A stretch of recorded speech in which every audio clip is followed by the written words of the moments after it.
This week, art. In this video, I'm going to be giving you some of the most incredible stories about how people have found lost masterpieces.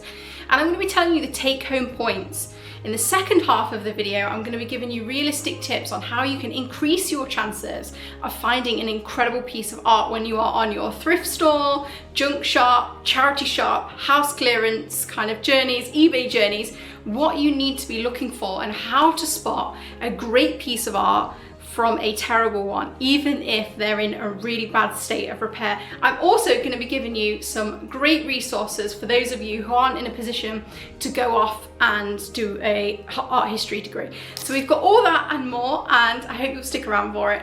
Tip number one, don't judge a book by its cover. This is a fantastic book and a terrible cover. Now, look at this painting. Would you pay £180 for this painting? Now, it's a bit cheating to say £180 because £180 was paid for this painting in 1987. So you'd have to put down more cash than that. But £180 in 1987 is what was paid for this painting. So this painting was found by an art dealer called Philip Buffy Parker. Now, he was an art dealer who was going around the country and he was trawling kind of provincial art auctions. And what he found was this very grimy painting, and it was on slate. Now that's really interesting. So he bought the painting, and actually he ended up selling this painting for a whopping 6.5 million to the Getty Museum in 1992. Now, why this painting is important is this actually turned out to be a painting by Sebastiano del Piombo, and he was an important Renaissance artist. Now, they were able to establish that this painting existed because they were able to find a letter which confirmed its existence. The painting is of Pope Clement VII, and there was actually a letter from Sebastiano himself to Michelangelo confirming that it was a painting of this subject, and it was on slate. And the painting sold for millions. Would you have bought it? This is what it looks like now. So the thing with art is you have to remember not all art looks like this.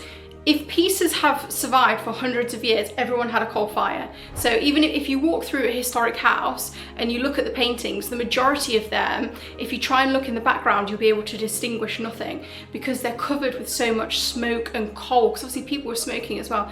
So if you're looking at an old piece, especially in the forgotten corridors of junk shops, do look for old grimy things. That also gives it an air of authenticity. Before we move on to the next point, one of the things that I will be urging you to do later on, and we will be talking more about this as its own separate point, but to look at the details in the painting. Now, if you look at the painting by Piombo, what you will find is look at the arms, the incredible technicality, how he's created the robe as it kind of flows over his arm. Now, if you look back at the original, all of that detail is sort of lost. So being able to see the incredible technicality through all of that smog and grime is an art form. Tip number two, trust your instincts. Now, this one is the story of the lady who buys the Jackson Pollock painting for $5. She actually buys it for a friend. It's bloody massive, and she buys it at a junk shop or she buys it on some sort of house clearance. She just buys it, she pays $5 for it. She takes it to her friend's house. I think they live in like a caravan or mobile home or something like that, and it doesn't fit in, so she keeps it. Someone begins to look at it and they're like, hang on, this might be a Jackson Pollock. Now, this painting remains controversial because one of the problems with if I come to your house right now and I say, oh, I found this Caravaggio, here, have this, I found it in my garden. The problem you have is you might have a Caravaggio, but the problem is you don't have any provenance. So one of the things with paintings is people want to know, especially when they're paying hundreds of millions, and we'll see this with the Salvador MUNDI, people want to know that Leonardo da Vinci painted this. They want to know that Caravaggio painted that. That is what people pay hundreds of millions for. No one wants to pay 50 million for a Jackson Pollock that may be by Jackson Pollock. They want to pay 75 million for a Jackson Pollock. They might pay 20 million for something that might be a Jackson Pollock. And the problem that happened with this Jackson Pollock palaver is that they could not establish this provenance. So even though a lot of people looked at it, this is called connoisseurship, a lot of experts looked at it and said, yeah, I think this looks great, you can do carbon dating, all of that kind of stuff. even if all of that stuff ticks off, it can still be difficult. And this lady died before she ever made a penny from this painting. I think there were private offers that were made, but she refused them because they were nowhere near the value of the painting as she thought it was worth. And it might well have been worth that, but the problem is, if you don't have a paper trail, or you can't properly say this painting came from this studio, you are going to slice your value in half. Number 3, now there is a bit of luck involved in this. There is a bit of kind of what house you own. So if you own odd houses, like this family in France, there was a French family who lived in Toulouse. They had an old farmhouse. They had a leak of all things, and they kind of went upstairs as you know, as they go. They think they're having a bad day. Spoiler alert, they're really not having a bad day. So they go to try and pull down stuff to try and fix the leak, open up the hatch. Oh my gosh, there's a painting in there. It's dirty, it's grimy, and it is damaged by water. But they get it out, they're like, oh my God, this looks really good. It turns out it's by Caravaggio. Now, this painting was worth so much money that the French government actually put an embargo on it. So it wasn't even sold for years because we're talking over 100 million that this painting is worth. I mean, Caravaggio is kind of up there with Da Vinci. You find one of these, you're looking at hundreds of millions. The French government wanted to assess kind of its worth to the nation, etc. They wanted to kind of get their claws into it. But eventually it was sold. We don't know how much for because it was sold privately 2 days before the auction. But I suspect that family made at least 100 million, who knows.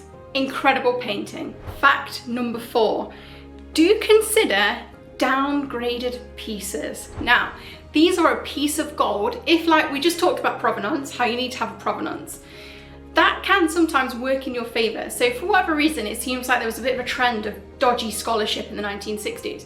And if you watch Fake or Fortune on the BBC, and if you're interested in this video, I absolutely recommend that you go and binge that. You can leave me a comment and tell me how much you loved it because it's awesome. What you will find in that program is often you will have, they're usually aristocrat, not on the program everybody is not aristocrats, but sometimes you'll get an aristocratic family. So these are the people that were buying expensive art at the time. And they will say, oh, you know, grandfather bought this Monet. He was friends with Monet. We know that he was in Monet's house, whatever. And then in the 1960s, someone came over and said, that's not a Monet, and they won't put it in the catalogue, and so it's not a Monet anymore. And you find this incredibly often. And it just seems like there was some weird scholarship in the 60s and 70s where loads of these random dudes were just going around and saying, that's not a Monet, that's not a Manet, and then they get downgraded, and it's really hard, even today, to now prove that they are Monets and Manets. And you see that a lot on Fake or Fortune. And this is what led to our next discovery, the Van Gogh in the Norwegian attic in 2013. So basically what happened is a Van Gogh was found. It's called Sunset in Montmajour, and it was originally painted in 1888, which incidentally I think is the same year as my monk. And it was always known to be an original Van Gogh until at some point someone came round and was just like, that's not a Van Gogh, and the value was slashed. And so the painting, apparently the guy that owned it, he was very upset about this, so the painting just got kind of put away and stored away. That's it, done. And then someone looked at it in 2013 and was like, woohoo, this is a Van Gogh, and it was. Okay, number 5 is not a tip, and you'll understand why when I talk about the painting, because I couldn't make this video without including the Salvador Mundi because it's such big news. It sold for 450 million. It is the most expensive painting ever sold, and it's supposedly by Leonardo da Vinci. It was sold for about $1,750 or something, I think. And eventually people were like, hang on, this is a Leonardo da Vinci, etc, etc. There are many problems with the Salvador Mundi. There are many people who don't think that the Salvador Mundi is by da Vinci. It's an incredible painting. There's a lot of scholarship that suggests it was painted by someone close to him. One of the big problems with the Salvador Mundi is that the restorers who restored it did not take any pictures of the painting as they found it. So you might think that's not a really big issue. But if I've got a painting, if you are buying a painting from me and I say it's a Leonardo, but my friend James has painted it, you kind of want to know, okay, that's fine, James is a restorer, that's okay. But how much is James and how much is Leonardo da Vinci? And then I say, oh, okay, so here's the picture when we acquired the painting 3 months ago, and here's it now, and all you can see is that James has just repaired the damage on the face. That's really not happened with what happened with the Salvador Mundi, and we don't have those side-by-side images, so we really, because anyone restoring that painting knows what Da Vinci's work looks like, they know what the Mona Lisa looks like. If you are restoring a painting and you think it's by Leonardo da Vinci, it's very easy for a person to kind of paint the Da Vinci in, if that makes sense. So there's a book here, it's called The Last Leonardo. It really gets in depth. It's non-fiction, but it's not dense at all. It's very readable. If you're interested in the Salvador Mundi and you want to make up your own mind, I definitely recommend it. Okay, number 6. This is our penultimate kind of example of people finding incredible artworks. But in this case, it's actually the police that kind of find them. So this is not an isolated painting. This is more than 1,400 paintings. Now what happened is in 2012, there was kind of a bust done on the apartment of a Cornelius Gurlitt. Now Cornelius was living in his apartment with wall-to-wall art, and we are talking incredible pieces of art. We are talking Matisse, Picasso, Chagall. These are incredible pieces. Where did he get them from? Why did the police intervene? I'm glad you asked. This is an example of Nazi art. So his father was an art dealer, museum curator kind of guy. He was really tight with the Nazi kind of inner circle. He was like appointed by Goebbels, and he was really involved in what he called taking away degenerate art. So degenerate art, basically anything done by anyone Jewish. And all of this art was kind of confiscated. It was confiscated from Jewish families. And even today, some of this stuff is still going through as lawsuits, where those families where these incredible pieces were taking them from are still trying to claim these back. Now, all of that art that was, not all of the art, but much of that art that was confiscated ended up in the Gurlitt family and was just sitting for most of the 20th century in an obscure flat. Yeah, like I said, Chagall, Picasso. And he manages to get away with it for the majority of the 20th century because he basically tells the government that the art collection was destroyed in the bombing of Dresden. And again, it's a bit of a weird story because Gurlitt, the original Gurlitt, his grandmother was Jewish, so what side of the fence he's on, I don't know, but he definitely profits from taking this art from these vulnerable people in the Second World War. Tip 7, do learn, especially about things in your own purview. So in 1962, this Picasso was found by a guy called Luigi Lorusso, and he was clearing a house. It was like a junk situation. It was a canvas, he took it rolled up, he put it in his own home, it sat there for years. Here's a picture of his wife sitting behind it, and he knew nothing about it. He didn't know who Picasso was, he wasn't interested in Cubism, and it sat there for years. His wife hated it, she thought it was horrible, and eventually, as his children kind of grew up, they were like, hey, hang on, what's this? So do learn about the things around you. So those are the first 7 tips. It's kind of difficult for me to find tips for those guys because it is really rare to find these, but from now on in the video I'm going to be giving you really great advice for what you can do properly to try and help yourself find really great pieces of art. Tip number 8.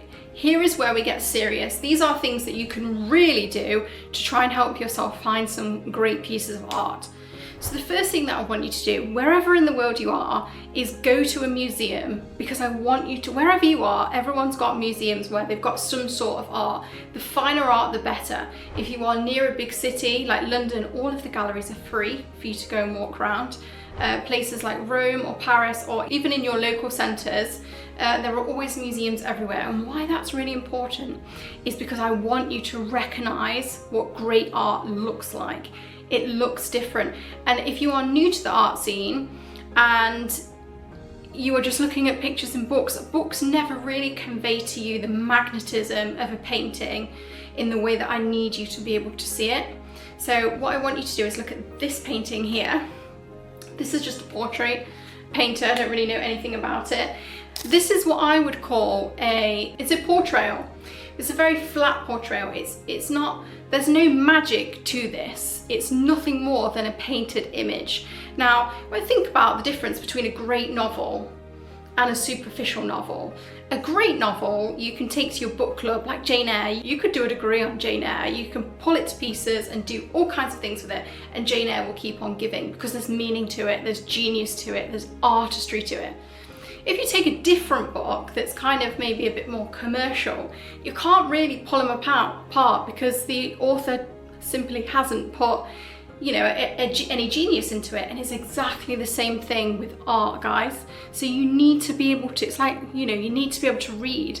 You need to be able to recognize what incredible art looks like, and that starts with your museums. Right, so you don't have a museum right now. So I know we said we shouldn't look at flat images, but we're on the internet right here. So I'm gonna show you. So you remember the image that I just showed you? Here it is again.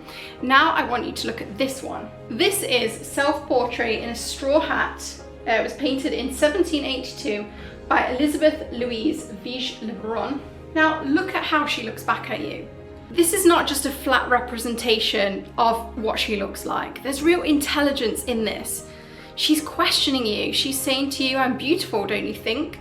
And because you have to keep looking at her, it's almost like she's painting into history, because even though she is gone, her painting is still asking questions of you. And this is what makes a really great piece of art. The next one that I want you to look at, this is an absolute favorite of mine. I love this painting. This is a self-portrait by Van Dyck. Van Dyck, absolutely incredible artist, one of the greatest artists that's ever lived. And this is a self-portrait of him. It was probably painted in 1620 to 1621. Now, he's obviously a very beautiful man, giving me strong Byron vibes.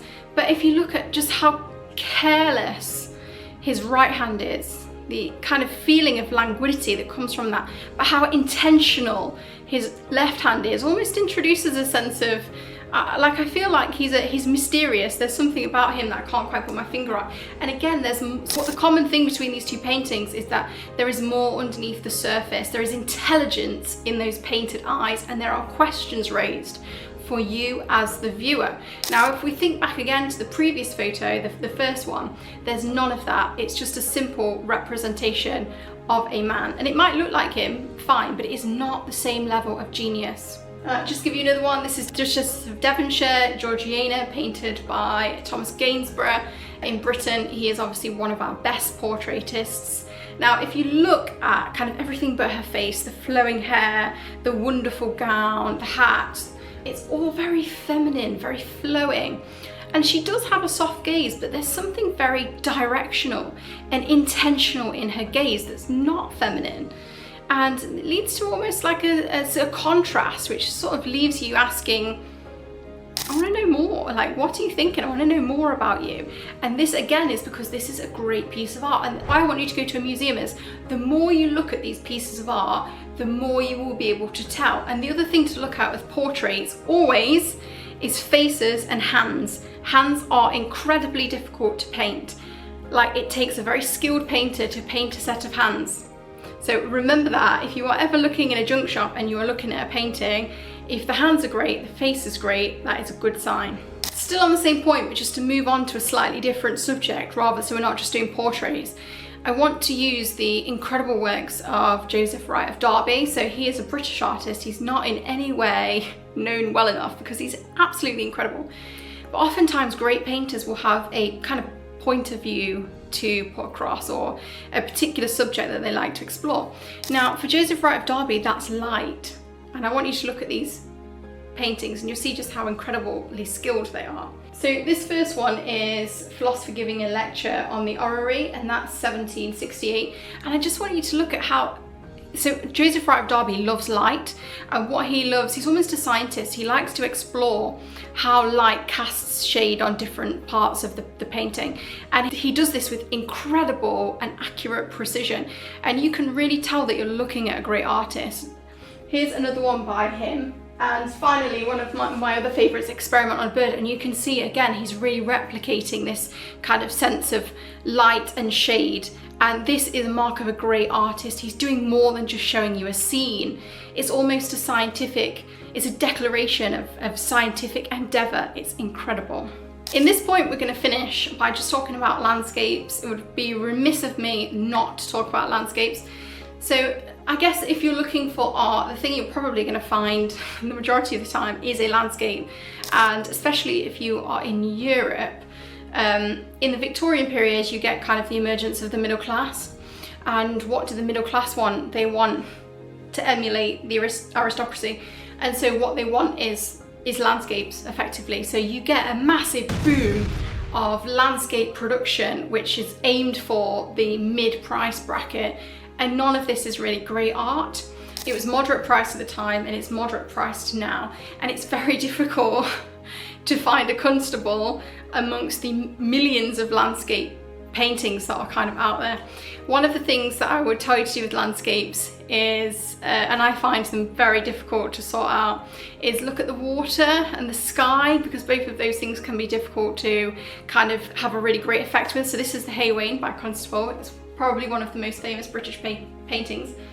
If you look at the water, like your eye can never fall still on the water. There's real technical skill in how he creates the different layers of reflections. So if you look at a landscape and it's all very flat, you're probably not looking at a great piece of art. You're probably looking at, you know, a Victorian piece of, you know, effectively factory art. Tip number 9 is to remember that obviously the painting is only half the battle.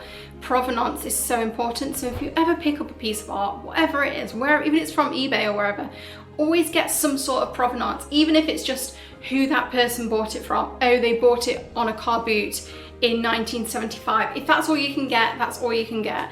If you watch Fake or Fortune, there's a story on there of a guy who bought a brilliant painting, and him and his wife spent years traveling around Europe trying to put the provenance together, and they could not do it. And they ended up selling this painting for £3,000, and it was Fake or Fortune managed to verify it, and it was worth a hell of a lot more. But without that provenance, the painting is just not worth as much. So always get your provenance, and do be mindful of the fact that even if you are going to pick up a Picasso, you kind of need to have the skills to be able to prove that you've got a Picasso. Number 10, if you can't afford to do an art history degree, because you know who can these days, there are great little online courses you know, that you can look at and will just help you enjoy this wonderful discipline and learn a bit more. Tip 11, for those of you who want a more light-hearted kind of resource rather than a formal kind of online course or anything like that, the books by MOULD I recommend so strongly. So the first anecdote that I told you about with PIOMBO, that comes from MOULD's first book, Sleepers. Sleepers is the phrase that people in the industry use to describe an incredible piece of work that's kind of fallen into obscurity. So the Pope Clement picture that we talked about first, that was a sleeper. And his book it's very readable, absolutely packed full of incredible art stories. If you like this video, you will love this. Check out Fake or Fortune. Books by BENDOR, GROSVENOR, his are a bit more academic, but he's brilliant, so definitely recommend his books too. Number 13, think women. Now, that sounds like an odd tip, I'll give you, but female artists have never been given the same level of kind of financial value that male artists have. The thing is, that's changing. So picking up a female artist can be a good investment, because hopefully these will continue to climb in value, because now the industry is kind of recognizing a little bit more and is willing to put more money into female artists. So if you are given the opportunity to buy female artists, sometimes that can be a really good investment. Number 14, always buy what you like. Don't just buy because you think it might be worth something. So I have an incredible painting here. I don't know if you can see that. The Picasso one up here, do you see that? So this is an incredible piece of work, which I think doesn't add up. It's incredibly skilled. I don't know who it's by. I've applied to Fake or Fortune, they won't respond to my emails. But ultimately, if I never find, it just has no provenance, which is a bit of a problem for me for reasons we've discussed. If I never find out anything more about this painting, and it's cool and creepy actually, because there's a painting on the back, so I'm gonna have it x-rayed. I should link it again at some point, but basically if you turn the back of this painting over, on the back of the canvas there is a face. So there is a painting on the back of this painting, so this painting is going to be x-rayed, but I can't afford to do that at the moment. But if I never find out another thing about this painting, I love this painting, I could look at this painting forever, and so I've bought something that I really like to look at. So there's no point buying something you hate because you think it might be worth something, because it's going to be on your wall for years. Okay, tip number 15. Often expensive pieces were always and still are expensive. What does that mean? Well, it's not always true. Like, you know, Van Gogh wasn't selling his artwork for very much when they first came out, but often a lot of art cost a lot of money great art cost a lot of money when it was first commissioned. and it still costs a lot of money now. So you can expect to, sometimes you can pay 3,000–4,000 for what they kind of call decorative art, rather than fine art, which is, if a painting's been maybe downgraded and it was a Manet or a Monet and it's not anymore, you still might be expected to, you're not going to scoop it up for £100, you still might be expected to pay 3,000 or 4,000 for that painting, even if you then want to go and do the work on it to try and prove the provenance. So again, you have to be really careful with your money. If you like the painting, that does half the work for you. If you're willing to spend £3,000 on a painting just because you like it and you have the resource to do that, I don't, but I would never advise buying something with the hope that you know, just because you think you can change it into a Picasso or a Manet, because it's, guys, it's so difficult to do that. Okay, one of the things that really helps you, in your phone you have an art expert, Google image search reverse.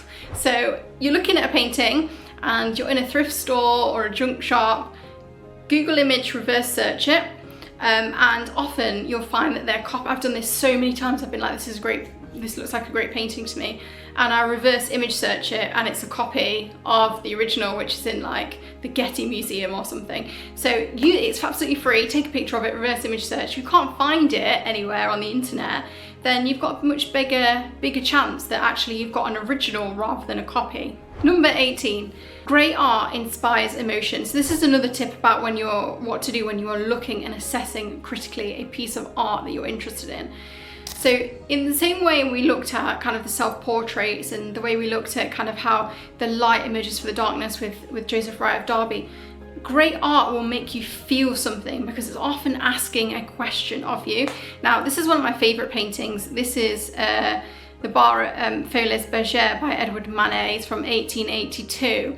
Now, I love this painting because she's so salty. What you're seeing is a barmaid, and then there's the reflection of her in the corner here, and basically you can see the man, which is you effectively. You are looking through the eyes of this man at her. She is not impressed with you at all. She's really salty looking, and you could stare at this painting for quite a while, like, why is this woman so cross with me? What have I said to her? Why is she so, you know, there's a story about this woman. This is not a flat painted woman. You know, Manet has seen this woman somewhere and he has replicated her.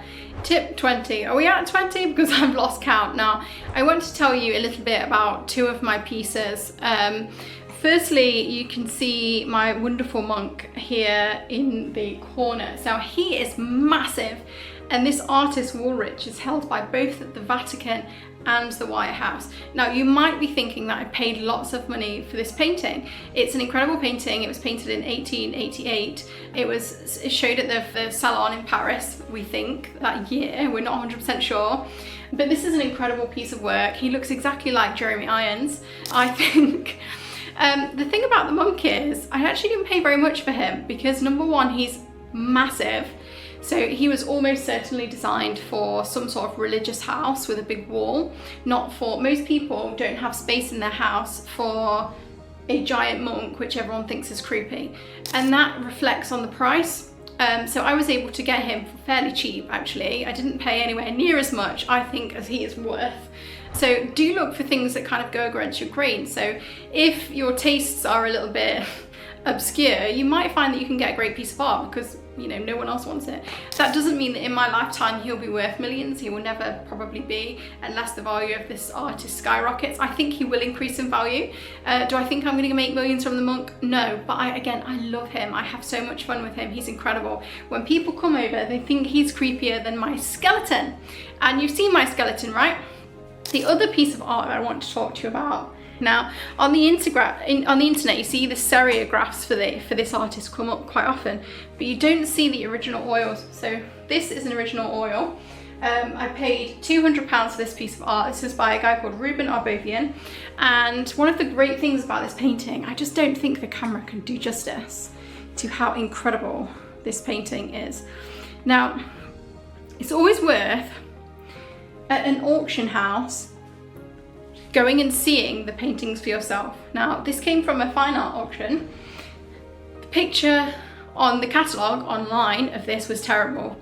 They did it no favours at all. They did me a favour. They did the painting and the seller no favours at all. The picture was terrible, the colours, the best thing about this painting is the colour and the movement and the joyfulness of it. It's obviously a casino scene, it's really fun. The painting was very white, you couldn't really see any of the colour or the movement. And then it was right up high on the wall, and there were a lot of kind of, you know, these kind of sort of oil pieces which were taking the spotlight. There was like a lot of like 18th and 19th century watercolours, there were Scottish oils from the 19th century, and people were really interested in those. This was high up on the wall. It was a contemporary artist who was alive when I bought it, and no one was interested in it. I put the only bid in at the reserve price of £200, and I took it away. And his oils sell for a lot more than that. And I managed to get that just because, again, I liked it.